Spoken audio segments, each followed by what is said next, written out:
Hello, everyone. Welcome. My name is Tim Errickson. I am the artistic director of the Boomerang Theater Company, and I am so lucky today to be chatting with my friend and writer, Lisa Huberman. How are you, my friend? I'm good. I'm here. I have coffee. I have an electric tea kettle. Life is good, and an electric heater at my feet. So you are set to go. That's amazing. Yes. A little introduction for Lisa. Lisa Huberman is a storyteller, playwright, educator, and Jewish art nerd who was raised by vegans in Ohio, but now lives in Astoria, Queens. In her work, Lisa uses art, humor, ritual, and often food to create space for complex narratives and build empathy among people from various backgrounds. Um, so how are you doing, my friend? Like, we are recording this on Friday, January 8th, the week of the attempted coup in our country. The week we're still in pandemic. We had one of the craziest pandemic weeks, and there's a lot going on. How are you holding up? I'm surviving. I just moved, so which was insane during the pandemic, but I Yeah. also just feels really good to feel comfortable in my space, for whatever, next stage of this craziness is. Like I'm actually feeling like more rooted than I've felt in a while, and I'm really grateful for that. The space behind you looks beautiful. You've done a great job. Thank you. Yeah, and one of the things that I do now is I make trees in spaces of like recycled materials. It's a thing that I started doing a couple of years ago. For There's actually a Jewish holiday that's coming up soon called Tu B'Shvat, which is like the birthday of the trees. Um, and so a couple of years ago, for an installation, I built a tree in someone's loft space for like a performance art piece, and then I did it again in somewhere else, and now in my last apartment I built a tree in my room, and now it's just kind of a thing I do. I remember seeing the tree in your room in your last apartment when we were on a video call with Hmm. Mission to Ditmars, which we were both a member of. And I remember seeing it behind you in some of the calls, and I always remember like, oh, that's pretty cool. Had you drawn that or painted it or stenciled? What did you No, do? no. So what it is, this one is a collage. Hmm. And so I'm a pack rat. I'm always saving old newspapers or old books that have like art books that have really cool photos. And I cut those up. This one I use like a lot of the trunk and branches are painter's tape. Oh wow, okay, that's amazing. And so is Yeah. that how it is does that what does that do for you? Does that like just give you a creative outlet, or like does it Gives me a connect to something creative. else? Oh yeah, I mean it gives me a creative outlet. There's something I guess I find really empowering about transforming something. Hmm.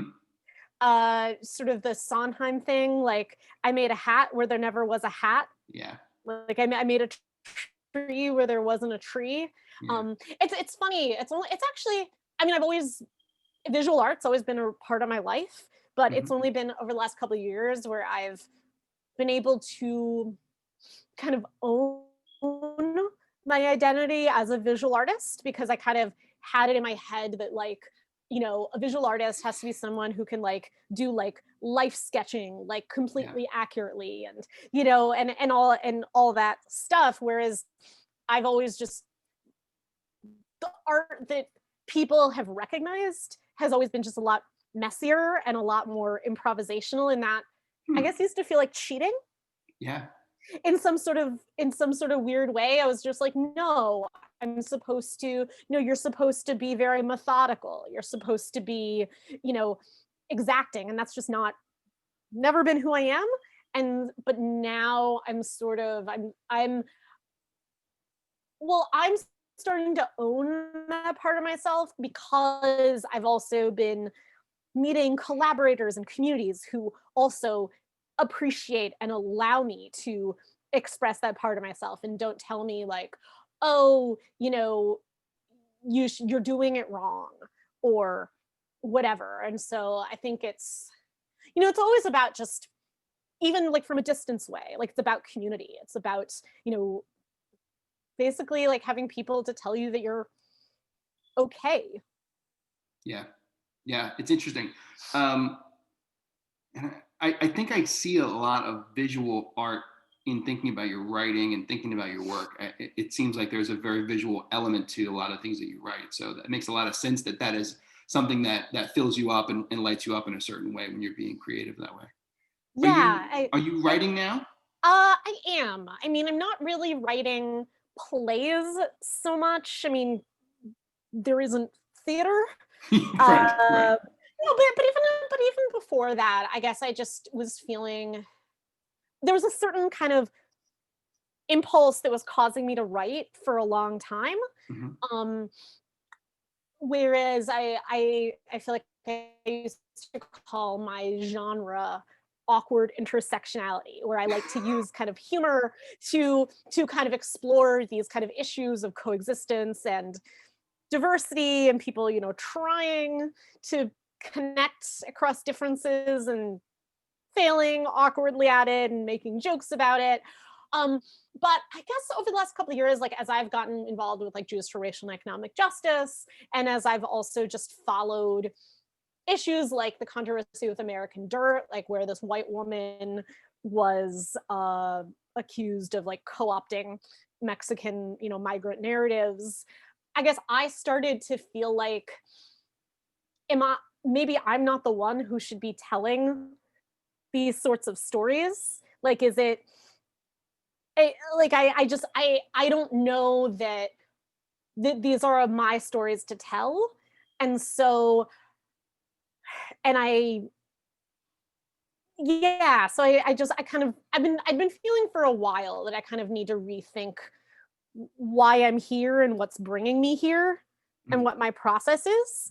And it's a really hard thing to say, you know, especially if you're like a nice white woman, because so often people are like, oh, but be more confident. You know, you can do it, write whatever you want. And it's just like that's not it. I know I can, but it's like I want, if I'm gonna tell stories about people that aren't from my background, like I want to write things that I feel good about sharing with those people. And I want them to actually feel like they're uplifted about it rather than me just being like, oh, I'm gonna get called out. Like that's just not, I'd rather support the work that they're already doing because they know more about their lives than me. And it's sort of about figuring like what are my stories that are important for me to tell. And so, you know, that's why this Jewish storytelling program I've been doing has been an interesting outlet for me to find my voice as a storyteller in a different way, you know. And so for this program, it's split into storytelling and so where we learn and sort of retell, perform like Jewish folk tales, Mhm. and that's been a really cool process. And then, but then we also have assignments where we're writing sermons, like in Judaism we call them like divrei Torah, or writing like creative interpretations, translations of prayers. And I guess what I like to think that I'm like adding joy, or not even so much joy, because a lot of it's very angsty, but like that I'm sort of that I'm offering sort of tools to like bring more people in rather than just kind of writing about problems.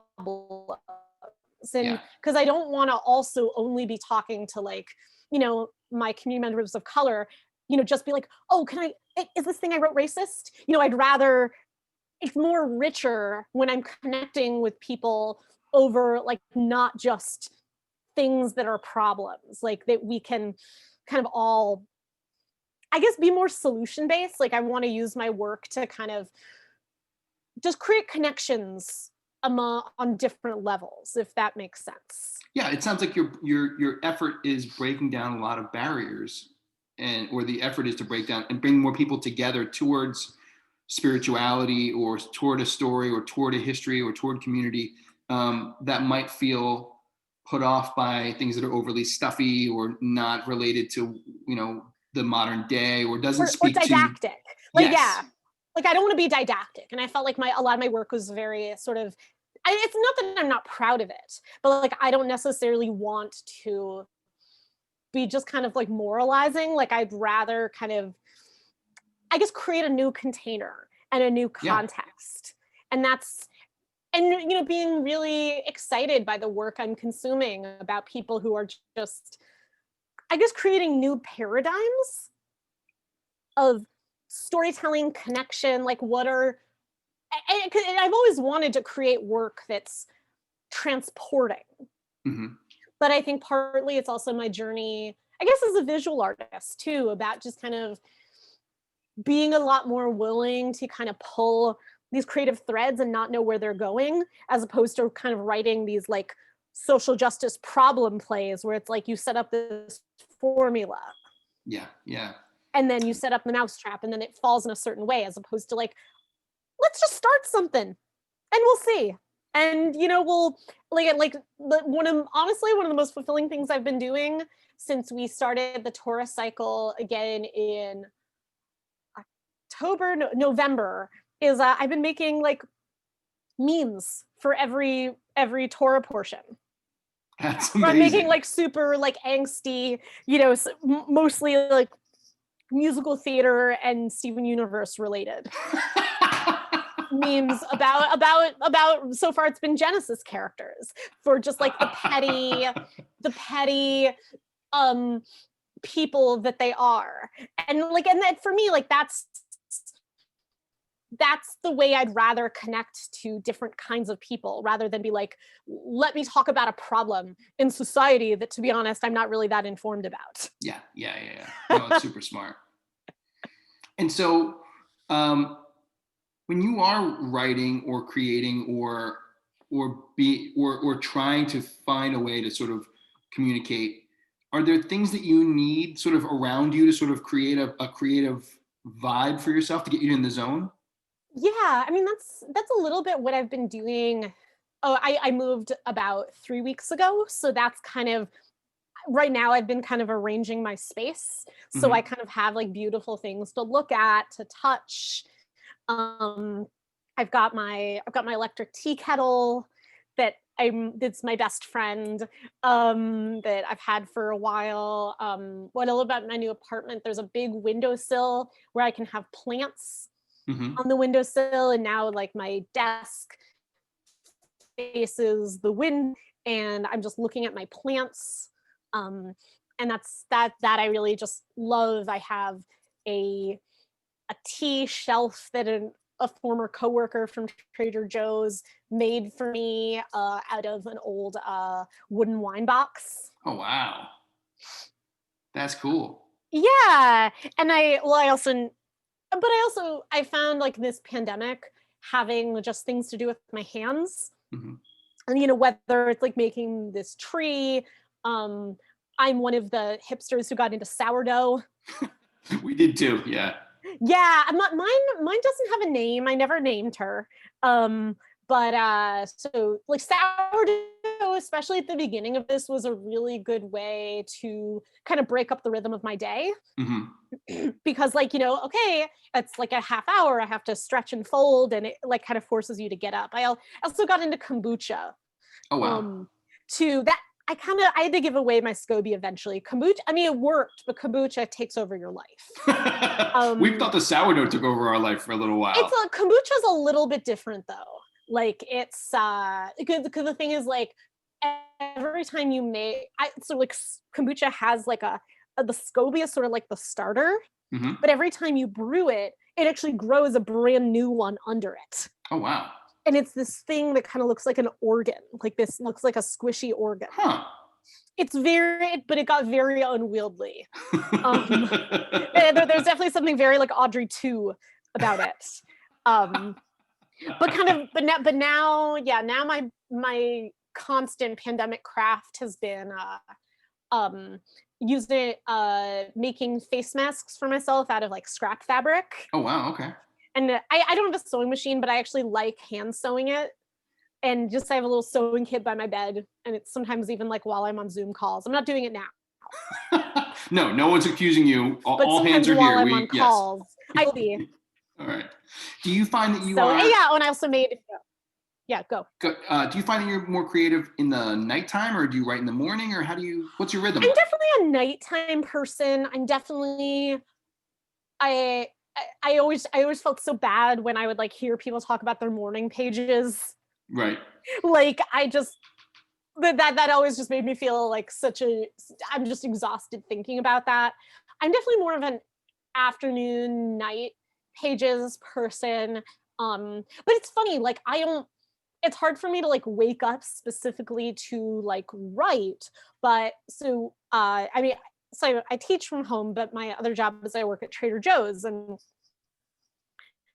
I'll get up. I work the early shift, so I'll get up at I like getting up at like 4:15 Ooh, to go to work at 6, but then I'm home by 2, yeah. and I actually am already like really jazzed up, and I have like this adrenaline because I've accomplished so much. Whereas I don't know, I can't get myself motivated for like the morning. I like the structure of having like some sort of external pressure. Mm-hmm. Do you find yourself then, do you go to bed super early then for nights when you go to Trader Joe's? When I go to Trader Joe's, yeah, I mean, I probably try to get to bed about like 10. Okay, that's not too bad. I Yeah, didn't I know. try to get to bed at like 10. I know that people. My mom used to get up at 2:45 for work every day, and she was in bed by 8:30. I have done that. I'm always impressed with myself when I can do that. But it's like 9-10 is about my average, like especially Friday nights. One kind of thing has actually helped me really get through this pandemic is a lot of my Jewish communities, my local kind of grassroots progressive egal communities have been really good about community building online. Okay. And so like Friday, so another kind of creative outlet is I've also gotten to do some like ritual making. Can you And what's that like? It's been really fun. So like I'm part of the ritual team for Malchut, which is a progressive Jewish community between they exist between like Astoria and Jackson Heights. Okay. And so it was actually it was really interesting to hear people being like, oh, how are we going to do Thanksgiving and Christmas online? And I'm like, oh wow, we've been doing this since like April, because we did this for Passover, and like our first big thing was Shavuot, which was in I guess May. God, that seems a while ago. Yeah. But it was normally and Shavuot's really cool. It was actually not really a holiday that I grew up with. It's not like one of the major like tentpole holidays, and it usually falls after the academic year, so we're not celebrating it in Sunday school. Right, of course. If you're not that religious, but it's kind of one of the coolest. It's essentially like it's like a nerd rave, where the tradition is you stay up all night, studying texts and eating cheesecake and drinking wine. That is the greatest holiday. Yeah, it's like a nerd bacchanal. Yeah. And I never even celebrated it until a couple years ago, and it's really interesting to think of like how are we gonna do that online. And so it was really neat to find like different ways to engage. So we had like a Spotify dance party. A bunch of us collaborated on sort of an audio journey, because what it's celebrating is the ascent to Sinai and receiving the 10 Commandments. Okay. So we crafted like an audio journey for people like to kind of mimic the idea of ascending. Oh wow, that's incredible. Yeah, and we did, and then we sort of did similar things for the high holidays, because there's also this ritual called Tashlich, where you like the things that represent your sins. Like traditionally, people like rip up bread and throw them into the river, and that's like casting off your sins and regrets. And so we did a similar thing, and in that case, like I recorded an audio journey for Tashlich, but then we also did an art making workshop on Zoom where we wrote down like our regrets and intentions and then transformed them with like water-based art materials. Oh, wow. This sounds really fascinating. I can't imagine, raised Catholic, I can't imagine Catholicism having this kind of freedom of its participation. I feel like we were very locked into it is a certain way, it comes down from on high, and you replicate it till eternity, until someone else decides they want to change it. But that is the only way. And this sounds so much more connected. It's been really well. It's actually really interesting that you say like with Catholicism, because so a couple of years ago I did New York Madness. Yeah. And the theme was God in America. And so they went around and they asked like, what does the theme mean to you? And a lot of people actually talked about how Catholicism, like just the Catholic rituals, like the pageantry of it, the lighting, the incense, like really inspired a lot of their artistic sensibilities. Oh, it's theatrical, my friend. It is big time on the pomp and circumstance. And it's so and so I love having the opportunity to use that raw material of of the religious ritual has, and kind of reclaim and mess around. I mean, but to be honest, I mean, what we're doing in our community is not normative, like, because I mean, we also have, there are plenty of communities that I could go on a whole other rant about. Yes, they're not socially distancing and spreading the pandemic and are really so it's like I'm really lucky that I have these spaces, but I also consider myself very lucky that I've found them, and that there are people sort of committed to making them and co-creating. And it's not necessarily, and this isn't even inherent to the Judaism I grew up with. I mean, I was disconnected from like the organized religious world for about a decade for a lot of reasons, so it's I think for some communities, they're really using this as an opportunity to really reinvent and reclaim, and there's wonderful creativity happening. But there are also a lot of communities where it's really not.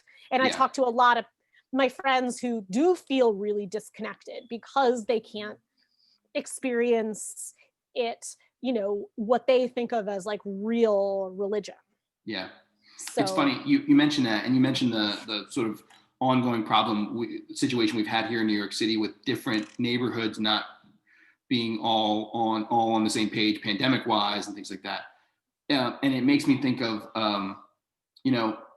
my version of Catholicism that we grew up with was Roman Catholic, but I know that there are other versions of Christianity writ large that are a lot more flexible and interpretive and changing with the times more than maybe Roman Catholicism was for me as a child. So I think you're right on. I mean, one of the reasons I miss Mission Ditmars is I love I don't know if you've ever chatted with Jason Sang about this. Oh yeah, like Jason, I'm so impressed with just what Jason is doing, and I think just the more we can, because there's so many people who are just like, I mean, I even have like very secular relatives who are like in Israel who are like very committed to being Israeli and Jewish peoplehood, but whenever I talk about like wanting to go to rabbinical school, they're like, why do you care about that Judaism crap? And for me, it's like I really want to, I think on many levels, like sort of create the world I want to live in, and I really want to create more space for people to feel seen, because we make it better by staying and stubbornly kind of refusing to go away.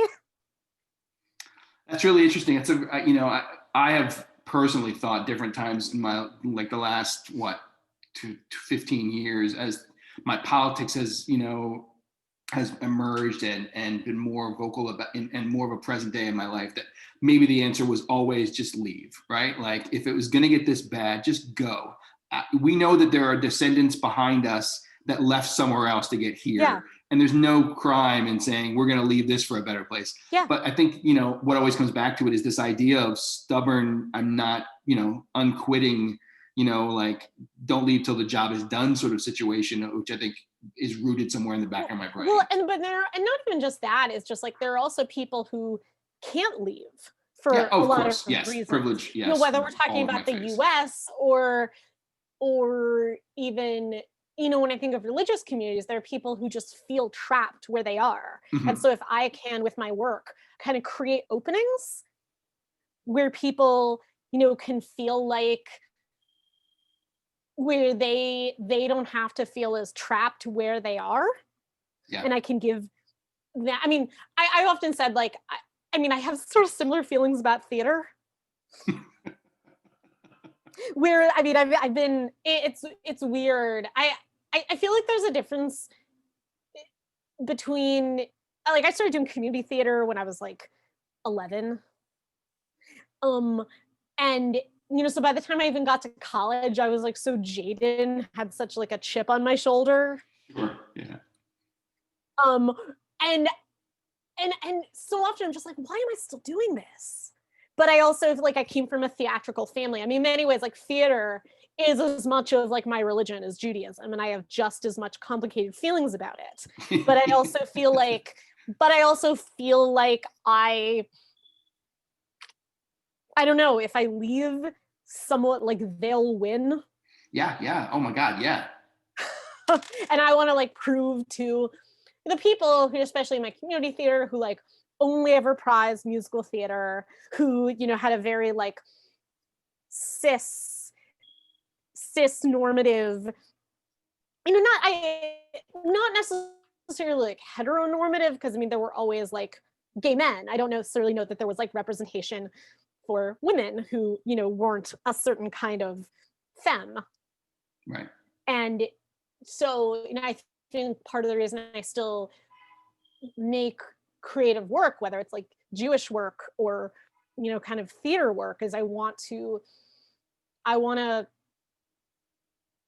exist. And I think continuing to exist and doing this is like feels radical.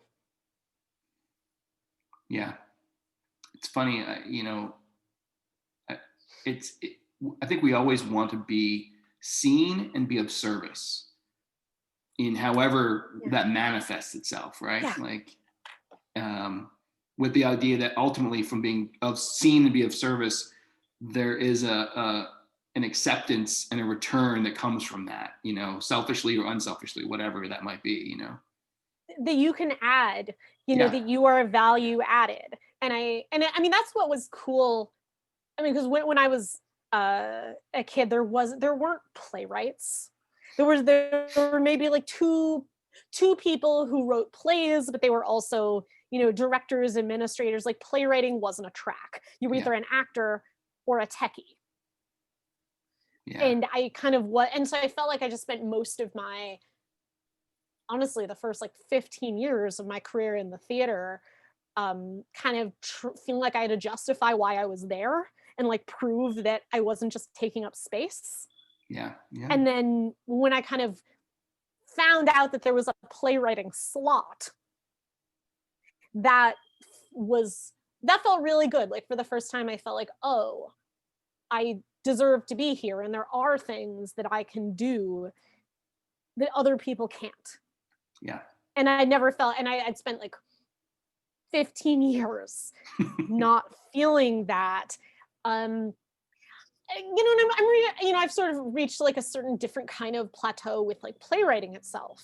But there's something, but I remember when I joined Mission to Ditmars, what was so, I guess, transformative about it was like, it was really the first theatrical space I'd ever been in where I felt like I was enough.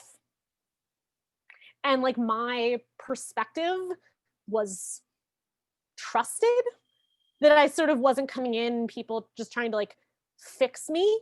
Yeah. And for the first time, like, I felt like I was allowed to be in process in a way that I hadn't felt like I was allowed to for 20 years of doing this thing that like really I felt generally didn't make me feel good or accepted or comfortable. Yeah.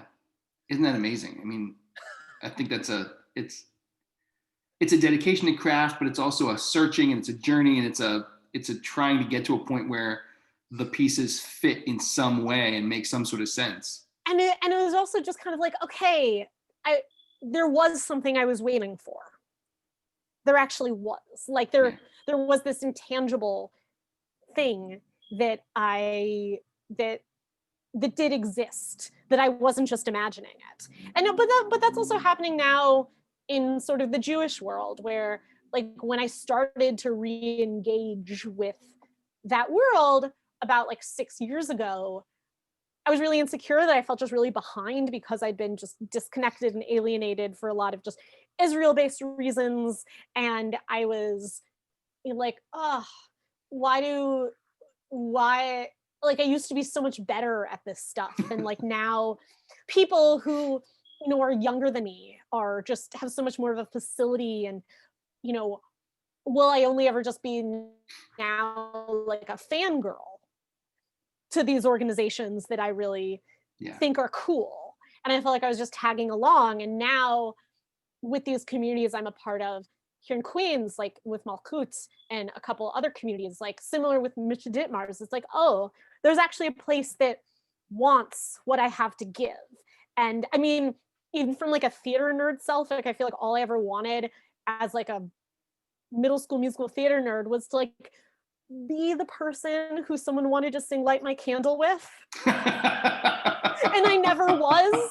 Nobody ever wanted to sing Rent duets with me. Sure. I was just, but now when we collaborate for Friday night services, like a musical director, Chris Wetstein, who's married to, do you know Emily Hertzlin? Yes. Okay, yeah. So they're both really involved in Malkut. And so sometimes like Chris and I have collaborated on like musical things where I've gotten to do some songwriting, and I'm learning how to, I picked up ukulele in pandemic, and it's just like, oh, like you think I have a good voice? Like no one ever told, like that's all like the little theater nerd in Ohio like ever wanted. So even though I'm more kind of disconnected from like formal theater, I feel like there are these kind of old wounds from kind of my roots that I actually think are starting to be healed in this process. It's an interesting thing, like that these things sort of carry around with you, and that through time and process and maturing and searching and going down blind paths and going other ways and this and that, people hopefully find the healing in the community that they're looking for. And it's maybe not short-term instantaneous, but it's out there. Yeah. And it's validating. It's just like, oh, I'm okay. And I mean, what I love about being a teacher is now, and even in this pandemic, which is like really strange, like now for the first time I'm teaching students who I've never met. And in a wild twist, wow. Yeah. I had been teaching at CUNY, and I lost my job at CUNY, and I'm actually teaching intro to theater now. This is coming back full circle. You realize that, right? Yeah, at like Plaza College, where like in a time where I personally feel like the most like on a formal level, like disconnected from the theater, mm-hmm. But at the same time, it feels really good it felt really good last semester to kind of be like, I know things about the theater, when like most of my career in the theater has been me feeling inadequate and me feeling like I wasn't good enough to be there, and I was, just tagging along, and now being like, oh, I've learned things in the past 25 years. Yeah. Wow. It's that switch that's got to flip in your head. But it's crazy that it took 25 years. Like I've been doing this for 25 years. Yeah. And for the first time, I feel like I know something about it. Right. Says the woman with a master's degree and Yeah, but that's bonkers. Like, what is wrong with us? Right. Yeah. When you hit a place where you're stuck creatively, or you find yourself in a rut, is there a piece of advice that you think back to, or something someone told you once that sort of gets you through anything? Yeah, I mean, I guess the best advice that someone someone who's finishing an MFA told me when I started my MFA was that don't be afraid to write a shitty draft. That that it's better to, get something on paper, even if it's not great. Yeah, I'm And just like applying that every letting, day. Trust me. yeah, and just kind of letting yourself be imperfect. Um, and that the more important thing is showing up. And then that's just something I feel like I'm talking through a lot of my students about, who kind of, they'll sometimes ghost and not do things because they're in their heads, and like, just turn in something, like show up. But at the same time, I often do feel really blocked. I mean, not that I'm always great at taking my own advice. I mean, that's kind of when I think walking away and doing something physical, doing something creative, like I spent like 5 hours on Monday making a wooden box out of an old Trader Joe's wine box for a tea set. That's awesome. Look at that. Yeah. I mean, at the end, I probably spent a lot more time and money than the set even cost. Sure. But just having like small, tangible achievements. You made a hat where there wasn't a hat. Great. Yeah. And so that's been really helpful for me, like during this whole process, to do things that kind of put you in your body. Yeah. Our friend Jonathan Alexandratos was very similar. They were like, get on up and get out of your chair and move around, play with toys, do whatever to sort of break it up, I pet my plants. I stroke my plants. Yeah. Yeah. There you go. It's tactile. I smell my sourdough starter. Oh, that's amazing. Do you have anything coming up that people should check out, or if they wanted to see more of your work? Yes, actually. Next week, and unfortunately I won't be able to be part of the talk back, but I recorded a story months ago for Queen's Theater. They have a storytelling series where they feature pre-recorded stories by really cool people. It's a program run by do you know David Lawson? I do, yeah. Yeah, so I met them actually through Mission to Ditmars. They were in the propulsion lab when I started, and then they ended up not. But so they were very wonderful and generous, and curating that. So yeah, that's kind of the next thing. Find me if you want to look at some of my snarky Bible memes. I'm on Instagram at La Huberfem. If you enjoy snarky biblical commentary involving musical theater, Crazy Ex-Girlfriend, and Steven Universe. And who doesn't, honestly? I know. It's like, wouldn't we have all paid more attention in religious school if those were the means? Absolutely. Because Genesis is very weird. Well, wait till you get to Revelations. Yeah, so that's not in our book. I know. I was going to say, you don't have to worry about that one. No, but we've got our own. I know, actually, if you really want some wild, kinky fun, I really recommend Ezekiel. Like, I don't know when the last time was. It was my favorite book as a kid. Ezekiel's great. It's like it's like the Stefan. It has everything. It has zombie apocalypse. It has, God as a power dom.